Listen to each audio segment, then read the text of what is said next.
Perkenalkan, nama saya Eldin Yohanes, NIM 20030200197, kelas C, semester 1, jurusan Administrasi Bisnis, Universitas Nusa Cendana Kupang. Saya akan mereview buku pengantar sosiologi yang ke-12. Memikirkan kembali sosiologi. Masih ada rasa krisis dalam sosiologi dan realisasi ambisi besar yang harus disumbangkan.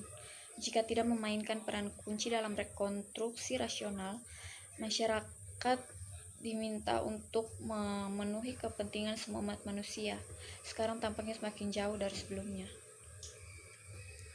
Dalam sosiologi, pada tahun 1979, telah terjadi banyak perubahan dalam sifat dari apa yang terjadi di bawah judul sosiologi. Jika sosiologi mungkin tidak kehilangan semua poinnya, maka sosiologi telah kehilangan banyak kekhasannya. Memang dalam sejumlah disiplin ilmu yang berbeda, termasuk untuk menyebutkan beberapa linguistik,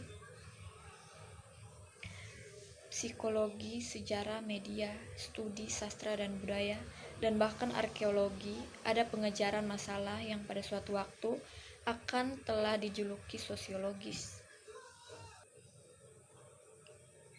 Penggantian istilah teori sosial atau teori budaya untuk teori sosiologis sering menandai fakta bahwa diskusi tentang berbagai hal dalam kaitannya dengan sifat sosialnya sekarang berlangsung di banyak disiplin ilmu, dan bukan hanya cabang akademis yang disebut sosiologi. Judul yang lebih baik untuk edisi kelima ini mungkin kemudian menjadi perspektif in social theory, karena tentu saja beberapa dari karya terbaru yang akan kita ulas dikerjakan oleh para filsuf daripada sosiolog. Tahun 1960-an terkenal sebagai dekade yang menentukan. Di bawah nama strukturalisme, perkembangan konsepsi manusia dan ilmu sosial yang baru dan tampaknya sangat berbeda sedang berlangsung di Prancis, terutama Paris pada tahun 1960-an. Pendekatan ini tampaknya menawarkan prospek sosiologi ilmiah yang berhasil, meskipun dengan cara yang tidak diharapkan oleh siapapun. Karya Althusser yang diidentifikasi sebagai Marxisme struktural tampaknya menggabungkan fitur-fitur yang sangat menarik. 1. Prospek sosiologi ilmiah yang otentik. 2. Mengambil bentuk Marxis terkini. Dan 3. Memiliki implikasi politik yang kuat.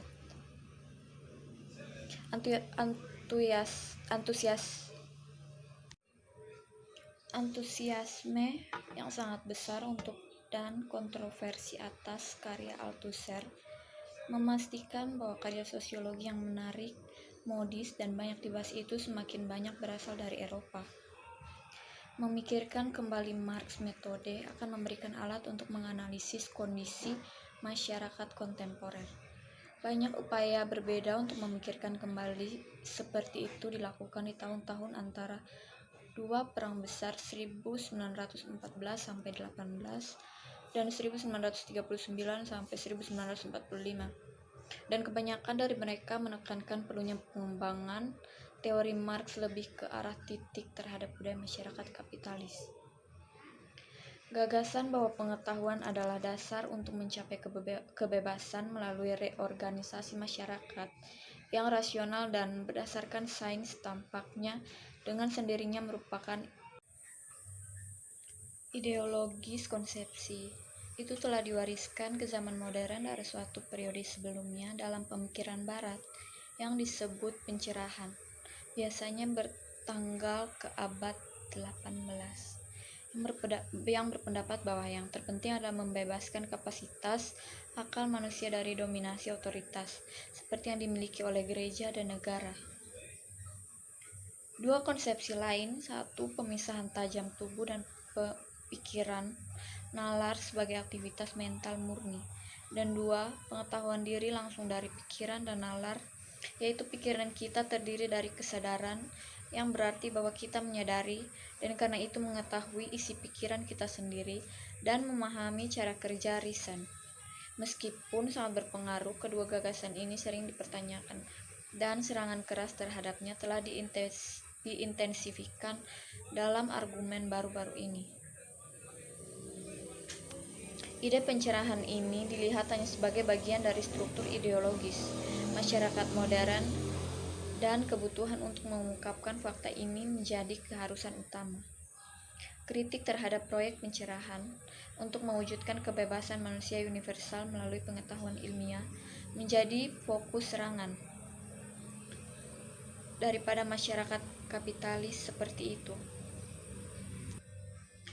Ide studi sosial dan manusia sebagai sains telah diragukan sebelumnya, tapi dalam fase terakhir ini harus diperlakukan dengan pertanyaan yang jauh lebih besar dan lebih intensif.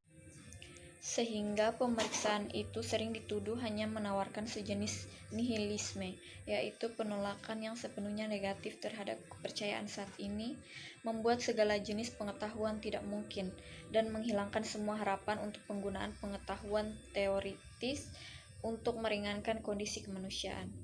Tujuan utama yang kedua adalah untuk menunjukkan bagaimana keraguan mendalam tentang kemungkinan sosiologi ini sebenarnya merupakan kelanjutan dari sosiologi seperti yang selama ini terjadi. Mereka sangat banyak melibatkan pembalikan teknik sosiologi yang telah lama ada untuk kritik ideologi melawan sosiologi itu sendiri. Pada dasarnya benar untuk mengatakan bahwa pergeseran dalam pemikiran teoritis dalam sosiologi selama 30 tahun terakhir ini telah mengikuti pola yang pasti, meskipun longgar. Karl Marx sangat mempengaruhi pertama teori sosiologis, dan sekarang teori sosial tetap merupakan trio Karl Marx, Max Weber, dan Emil Durkheim. Meskipun yang pertama dari ketiganya sekarang lagi-lagi tampaknya jatuh ke dalam gerhana, bagaimanapun Marx memiliki pengaruh yang menentukan dan berkelanjutan atas perkembangan pemikiran sosiologis. Apakah Marx seorang humanis? Pengaruh ide-ide Marx dalam teori sosial sangat besar, tidak hanya pada kaum Marxis yang diakui, tetapi jauh lebih umum. Ia telah membentuk pemikiran sosial tentang isu-isu fundamental sedemikian rupa sehingga isu-isu yang menentukan dalam teori kontemporer sebagian besar berasal dari Marxian. Misalnya tema sentral umum dari diskusi teoritis baru-baru ini yang melampaui berbagai perspektif dan pendekatan, menyangkut peran lembaga budaya dalam analisis masyarakat, industri kontemporer, sementara konsep dan asumsi berbeda di seluruh spektrum teoritis. Terdapat konsensus luas seputar gagasan bahwa lembaga budaya bagaimanapun dipahami telah mengambil alih posisi dominan dalam masyarakat yang sebelumnya diduduk oleh lembaga ekonomi semata. Jadi secara longgar masalah ini menyangkut hubungan antara menggunakan istilah Marx basis dan suprastruktur.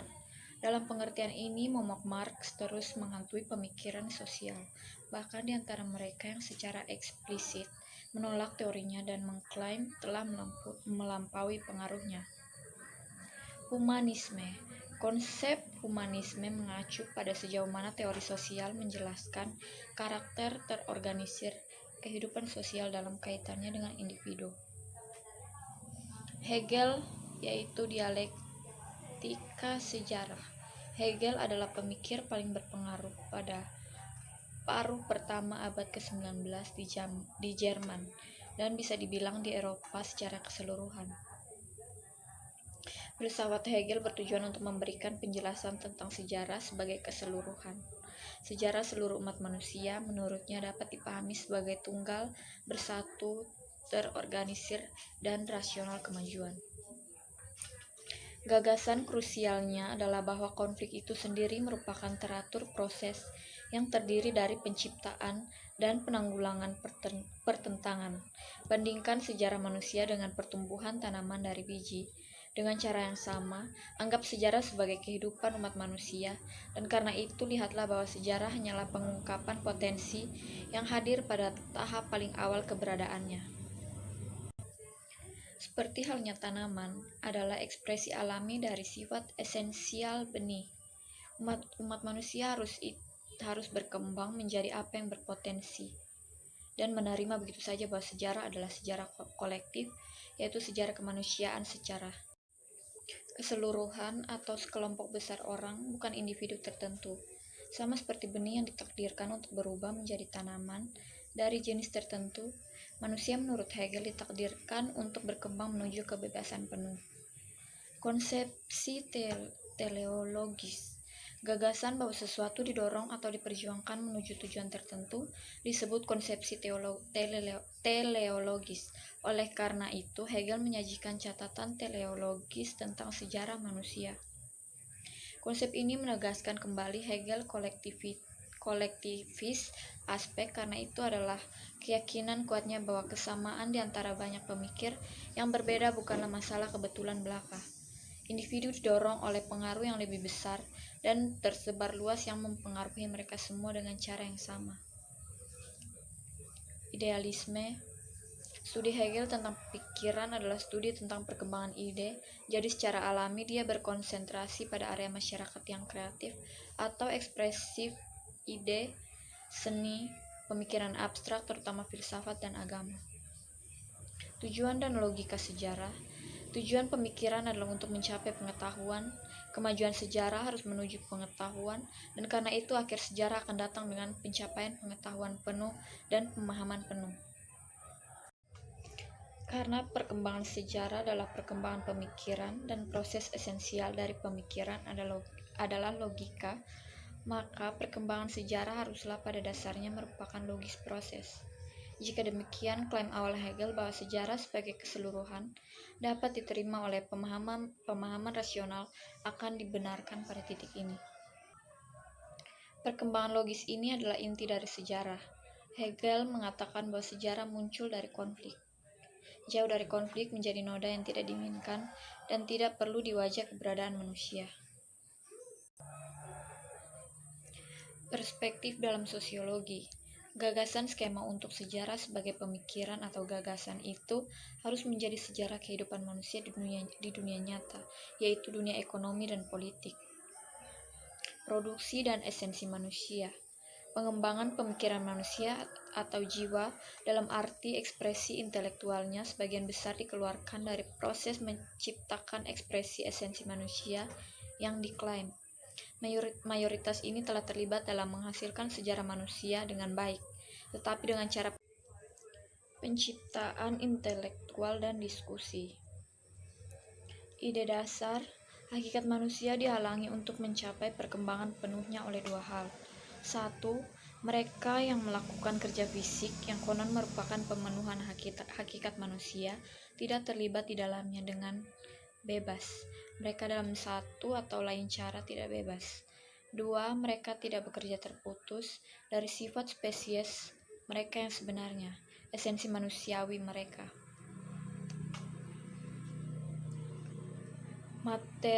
Materialisme. Hakikat manusia adalah kemampuan untuk bekerja, mengerjakan dan memodifikasi dunia di sekitarnya untuk membentuknya lebih baik sesuai dengan kebutuhan manusia. Dengan demikian, meningkatkan eksistensi dan potensi manusia. Hubungan sosial produksi.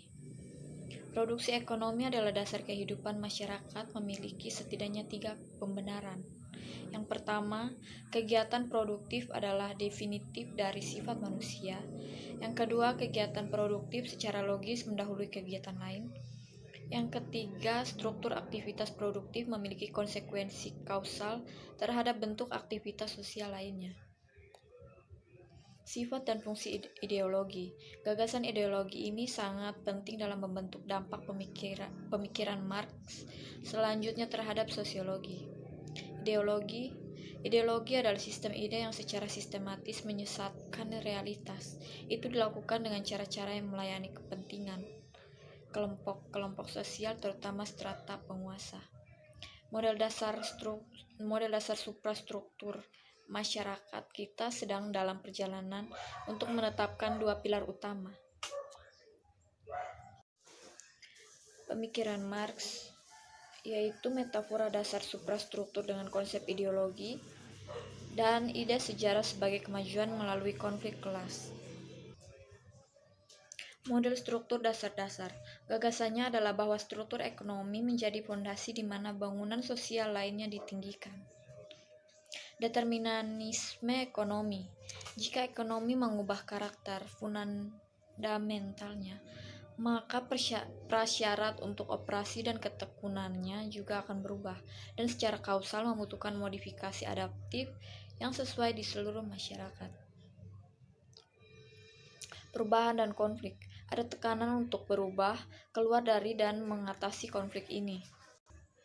Juga dari Hegel dapat diambil gagasan konflik sebagai kekuatan yang produktif dan kreatif, yaitu upaya untuk mengatasi suatu konflik akan menghasilkan situasi yang lebih berkembang, di mana konflik awal akan diselesaikan tetapi dalamnya oposisi baru dapat diharapkan. Demikian hasil review dari saya. Akhir kata saya ucapkan terima kasih.